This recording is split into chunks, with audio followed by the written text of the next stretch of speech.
En résumé, pour calculer le rang centile d'une donnée dans une distribution, donc la position qu'elle occupe, on prend le nombre de données inférieures à la donnée. Donc, on prend le nombre de données inférieures auquel on additionne le nombre de données égal à cette donnée divisé par 2. Si elle est seule, bien sûr, on va mettre 1 ici, donc pas 0, donc on va mettre 1. S'il y en a une autre égale, donc il y en aura 2, on va mettre 2 ici.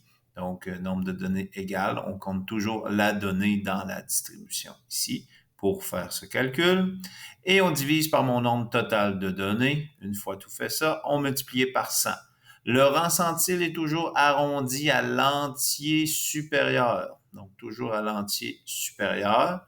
Et il faut se rappeler que le rang centile 1, c'est le pire résultat, c'est-à-dire que 1% des données sont inférieures et que le rang centile 1, c'est le meilleur résultat. 100% des résultats sont inférieurs à celle-là, donc c'est le meilleur.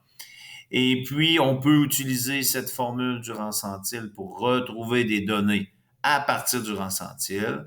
On remplace tous les éléments connus dans notre formule et on isole pour trouver pour trouver le nombre total on isole pour trouver le nombre total de données. Donc, quand on veut retrouver le nombre total de données, je vais remplacer ici, je vais remplacer ici, je vais remplacer ici et je vais isoler mon n ici en faisant mes étapes.